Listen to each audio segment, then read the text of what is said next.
that if a line is drawn parallel to one side of a triangle to intersect the other two side in distinct point, the other two side are divided in the same ratio. और आपको पता ही है ये बात, free के marks है 5 number, ये आनी ही आनी है, कुछ आए या ना आए, लेकिन बीपीटी थेल्स थ्योरम पक्का आएगी। एक तो ये लाइन आती है पेपर में, या तो ये आता है या फिर वो ऐसे कहता है कि मुझे बीपीटी प्रूफ कर दो, स्टेट एंड प्रूफ बीपीटी। इसका एक और नाम होता है, इसको हम थेल्स थ्योरम कहते हैं। तो भाई 3 तरह से क्वेश्चन पूछा जा सकता है ये ना, ठीक है। शुरुआत करते हैं, एक ट्रायंगल बनाते हैं। Let's start this question. उसके ऊपर एक क्वेश्चन भी दिया हुआ है, उसको प्रूफ करेंगे। पहले हम बीपीटी प्रूफ करते हैं। देखो यहाँ चेक करो। तो हम क्या करेंगे, पहले एक ट्रायंगल बनाएंगे। कभी भी इक्विलेटरल ट्रायंगल मत बनाना, हमेशा ट्रायंगल थोड़ा सा टेढ़ा बनाना, स्केलिंग जैसा लगना चाहिए, क्योंकि इक्विलेटर बनाओगे तो आप खुद ही कंफ्यूज हो जाओगे इक्विलेटरल में, ठीक है।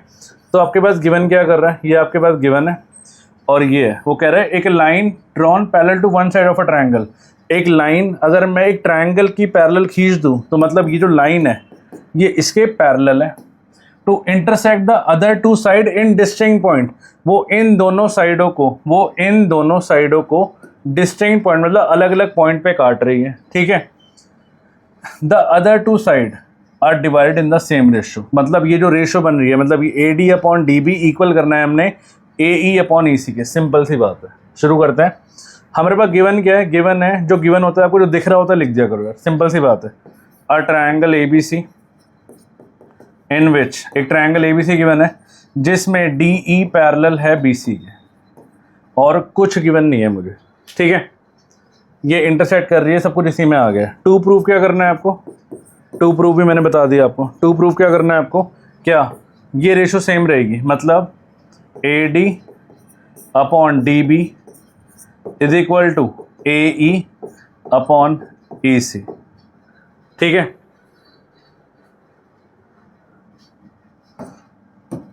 इसमें एक चीज़ और लिख सकते हैं हम गिवन में ना, क्या कि DNE are two distinct points, ये पूरी लाइन यहाँ से उठा लेना।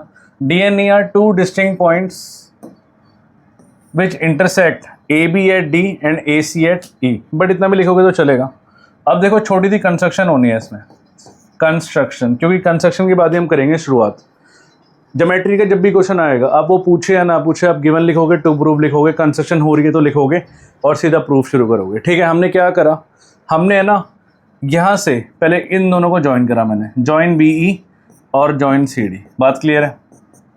इसके बाद मैंने इसका परपेंडिकुलर बनाया, किसका, AE का मैंने एक D से परपेंडिकुलर बनाया, तो इसको मैंने नाम दिया, मान लो DN। एक काम करते हैं, ज़रा साथ साथ बनाते हुए चलते हैं, फिर ज़रा इजी हो जाएगा। पहले हम इसका बनाते हैं, M परपेंडिकुलर बनाया मैंने, फिर इसका बनाता हूँ N, ठीक है।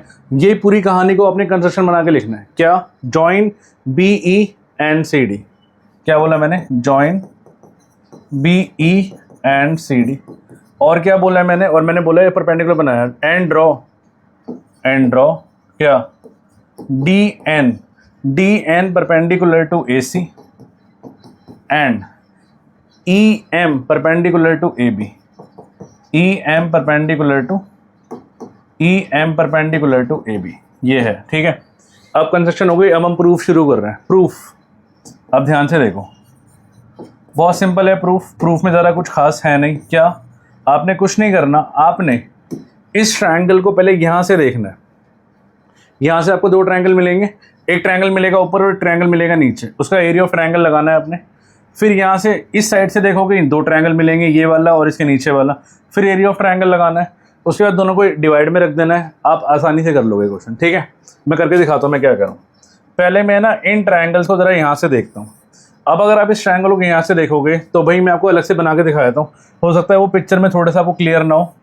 तो मैं इस ट्रायंगल में देखो, यहाँ से एक ये ट्रायंगल बनता हुआ दिख रहा है मुझे, जो कि है ADE, और यहीं से इसी से एक और ट्रायंगल बनता हुआ दिख रहा है मुझे, जो कि है BDE, और यहाँ पे ये AM है, ठीक है। मैंने इसका आधा पार्ट बनाया है क्योंकि फिलहाल मैं इस साइड को आधा पार्ट में कंसीडर कर रहा हूँ। तो पहले मैं निकालूंगा प्रूफ में, पहले हम एरिया ऑफ ट्रायंगल निकालेंगे, ऊपर वाला ADE। आपको पता है एरिया ऑफ ट्रायंगल हम 3 तरीके से निकाल सकते हैं, या तो हम इसको बेस लें, इसको हाइट ले, इसको बेस ले, इसको हाइट ले, या फिर हम इसको बेस ले और इसको हाइट ले। तो 3 तरीके से निकाले जा सकते हैं। तो मैं क्या कर सकता हूँ, हाफ इनटू बेस, बेस क्या है अपना AD, और हाइट क्या है हमारी, हाइट है EM। बात समझ आ रही है। अब एक ट्रायंगल ये बनाया, एक ट्रायंगल इसके नीचे वाला। इसके नीचे वाला ट्रायंगल क्या है? अब मान लो आप area of triangle BDE, area of triangle BDE ये आया हाफ इनटू बेस, बेस है BD। अब इसकी हाइट क्या है पता है आपको? इसकी हाइट भी EM ही होगी। अब बोलोगे क्यों? इसकी हाइट EM क्यों होगी? Because it is an obtuse angle triangle. कोई भी अगर ऑब्ट्यूज एंगल ट्रायंगल होता है और अगर आप उसकी परपेंडिकुलर हाइट बनाने की कोशिश करोगे तो वो हमेशा ट्रायंगल से बाहर ही बनेगी। तो ये एक ऑब्ट्यूज एंगल ट्रायंगल है, तो हमेशा इसकी हाइट क्या होगी? इसकी हाइट भी EM होगी। बात समझ आ रही है? ये आपका आधा काम हो चुका है। ठीक है, ये आपका आधा काम हो चुका है प्रूफ के अंदर। इसको नोट कर लो, मेरे पास जगह नहीं बची, मुझे नेक्स्ट स्लाइड पे जाना पड़ेगा। ठीक है, क्योंकि मैं अब इस साइड वाली को करने जा रहा हूँ मैं, तो नेक्स्ट स्लाइड पे चलते हैं। मैं वो बनाता हूँ ADE और उससे नीचे वाला EDC।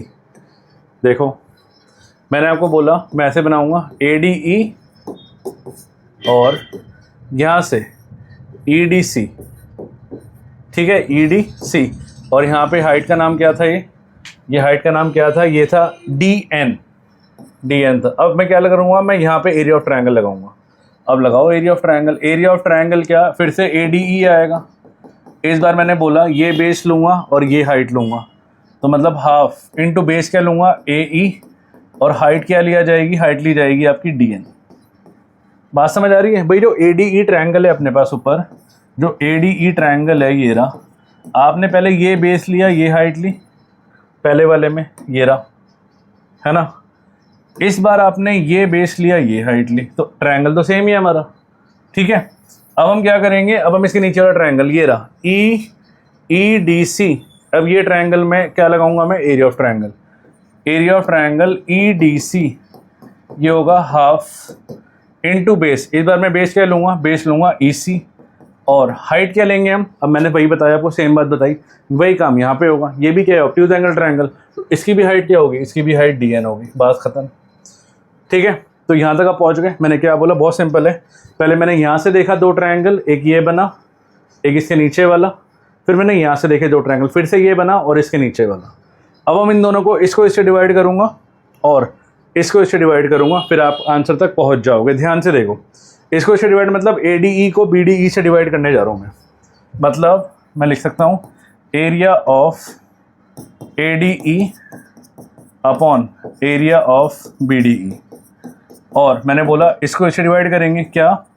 Area of ADE upon area of CDE, area of EDC। तो ये आ जाएगा आपका 1/2, ये ऊपर रखो, इंटू AE इंटू DN, नीचे आ जाएगा 1/2 इंटू EC इंटू DN। बात समझ आ रही है? और यहाँ पे क्या आएगा? ये आएगा 1/2 ADEM, 1/2 ADEM और क्या आएगा? और आएगा 1/2 BDEM, 1/2 BDEM। बात समझ आ रही है? अब देखो क्या कट रहा है, जो कट रहा है काट दो। हाफ से हाफ तो कट ही रहा है, हाफ से हाफ गया, EM से EM गया, हाफ से हाफ गया, हाफ से हाफ गया, DN से DN गया। मेरे पास बचा AD upon BD, AD upon BD is equal to क्या बचा? AE upon EC। और आपको पता है यही प्रूव करना था आपको, बट ये दोनों इक्वल जब होंगे, ध्यान रखना। अभी एक चीज़ और है, अभी एक ट्विस्ट और है, इतना आसान नहीं है, अभी एक ट्विस्ट और है। अगर ये दोनों को इक्वल करना है तो आपको राइट हैंड साइड अगर इक्वल जब ही हो सकती है जब आपकी लेफ्ट हैंड साइड इक्वल होगी। बात समझ आ रही है? तो आपको इन दोनों को भी इक्वल करना पड़ेगा। आप अगर ध्यान से देखोगे तो इनके न्यूमरेटर तो ऑलरेडी इक्वल हैं, मतलब मेनली हमें डिनोमिनेटर को इक्वल करना है, सीधी सी बात।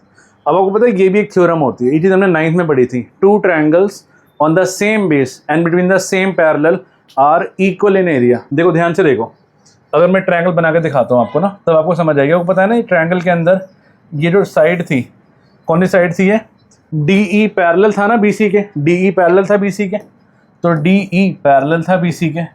आप ध्यान से देखो, इससे एक ट्रायंगल बन रहा है ना, ये इससे एक ट्रायंगल बन रहा है ये DBC। हाँ जी, एक ट्रायंगल बन रहा है DBC, ये बिटवीन सेम पैरेलल है। और एक ट्रायंगल बन रहा है EBC। अब ध्यान से देखो, इनको दो ट्रायंगल दिखाता हूँ मैं आपको। एक ट्रायंगल इस बेस से ये रहा और एक ट्रायंगल इस बेस से ये रहा। क्या आपको दिख रहा है? दोनों ट्रायंगल है, इनका बेस सेम है and between the same parallel, तो इनका एरिया हमेशा क्या होगा, इक्वल। तो मतलब, और ये दोनों ट्रायंगल ये है, हमें कह सकता हूँ क्या, area of B D E equal होगा area of E D C. ठीक है, ई डी सी का एरिया बी डी ई के इक्वल होगा। क्यों? क्योंकि थ्योरम की प्रॉपर्टी होती है क्या, two triangles on same base and between same parallel are equal in area. लो मजे हो गए भाई, अपनी बीपीटी प्रूव हो गई, फुल मार्क्स मिल गए हमें। ठीक है, अब मैं कह सकता हूँ, अब मैं चौड़े हुए कह सकता हूँ आराम से भाई, ये और ये इक्वल है, बट ये और ये इक्वल नहीं थे, अब कर दिए मैंने, तो इसको इक्वेशन 1 मान लो, इसको इक्वेशन 2 मान लो, और इस कहानी को इक्वेशन 3 मान लो। लो हो गया। अब लिखो आप सीधा क्या, फ्रॉम इक्वेशन 1, 2 एंड 3 मैं क्या कह सकता हूँ, अब आप लिख दो क्या, A D upon B D, क्या A D upon B D is equal to A E upon A C, और यही हमें प्रूफ करना था। लो बात खत्म, हो गया, प्रूफ हो गया। इतना सिंपल प्रूफ है आपका ना बीपीटी का, और ये आता ज़रूर है, फ्री के मार्क्स है यार आपके, आना ज़रूर है, कन्फर्म है। अभी आपको 5 नंबर नहीं मिले, ये एग्जैक्टली 3 नंबर का था, क्योंकि इसका सेकंड पार्ट भी है, ध्यान से देखो, इसका एक पार्ट और है, ये देखो चेक कर लो, इसका एक पार्ट और है, कह रहा है hence in triangle P Q R prove that a line L intersect the side P Q and P R of a triangle P Q R at L. बनाना पड़ेगा। अब एक काम करो, इसको ना पहले इसको नोट करो, वीडियो को पॉज करके, और इसको नोट करो जल्दी से, क्योंकि उसकी फिगर बनानी पड़ेगी, तो मैं उस पार्ट को ना वहीं पे प्रूफ करने वाला हूँ। ठीक है, हाँ जी, शुरू कर देगा। सेकंड पार्ट कह रहा है एक ट्रायंगल है पी क्यू आर, तो ट्रायंगल बना लो पी क्यू आर, ये बना लिया मैंने ट्रायंगल पी क्यू आर, ये बन गया पी क्यू आर। ठीक है, कह रहे प्रूव करो ये बात, line L intersect the side P Q, line L इंटरसेक्ट कर रही है साइड पी क्यू को और पी आर को of triangle at L and M respectively. मतलब एल काटा जा रहा है पी क्यू पे, तो पी क्यू पे एल है और पी आर पे एम है। सारी कहानी मुझे ऐसे पता लग गई, और ये इसके पैरेलल भी हैं, तो भाई पैरेलल भी दे दिया इसने। तो भाई गिवन क्या है मेरे पास, गिवन है, लिखना पड़ेगा, गिवन लिखना पड़ेगा इसमें भी ना, अ ट्रायंगल क्या पी क्यू आर, और क्या गिवन है, and L M parallel to Q R, parallel to Q R. अभी इसी पीपीटी को हम यूज़ करने वाले हैं। कह रहे और क्या गिवन है, पी एल गिवन है, कितना गिवन है, पी एल है 5.7 सेंटीमीटर, पी क्यू है 15.2 सेंटीमीटर, एम आर है 5.5 सेंटीमीटर, एम आर है 5.5 सेंटीमीटर। क्या पूछ रहा है आपसे, टू फाइंड, इस बार प्रूव नहीं करना, टू फाइंड करना है। क्या फाइंड करना है आपको, लेंथ ऑफ पी एम निकालना है आपको, पी एम निकालना है। शुरू करें। अब ध्यान से देखो, अगर ये लाइन पैरेलल है तो बीपीटी लगाता हो ना, तो बीपीटी लगाओ, खत्म करो क्वेश्चन। यार है ही क्या क्वेश्चन में, यहाँ देखो पी एल 5.7 है, ये 5.7 है, पी क्यू आपका 15.2 है, ये पूरा 15.2 है, एम आर आपका 5.5 है, ये 5.5 है। आपको ये पूछा जा रहा है, तो बीपीटी लगा लो, बट बीपीटी लगाने के लिए मुझे ये अपॉन ये चाहिए, P L upon L Q चाहिए, तभी बीपीटी लग पाएगी। तो हम निकाल सकते हैं, क्या दिक्कत है। तो मैं इसको ज़रा प्रूफ यहाँ लिख देता हूँ। हाँ जी, प्रूफ। पहली बात, अगर मेरे पास पी क्यू कितना है 15.2 और पी एल कितना है मेरे पास, पी एल है 5.7, तो अगर मैं इस पी क्यू में से अगर मैं पी एल हटाऊंगा तो एल क्यू बचेगा ना मेरे पास, या फिर मैं ऐसे भी कह सकता हूँ क्या, P L plus L Q is equal to P Q, yes और नो।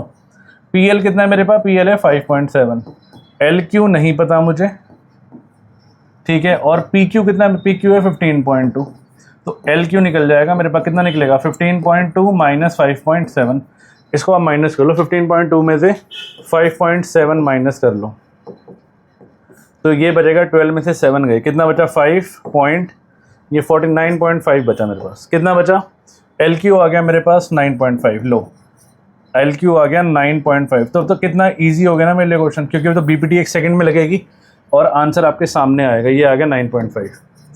अब आप ट्रायंगल ले लो बीपीटी लगाने के लिए। कौन से ट्रायंगल नहीं, सॉरी, ये लाइन पैरेलल है ना, बीपीटी लगाओ। तो इन ट्रायंगल क्या लिखेंगे हम, in triangle P Q R हम लिख सकते हैं L M parallel to Q R. Proper steps चाहिए भाई टीचर को, तभी मार्क्स मिलेंगे, नहीं तो नहीं मिलेंगे।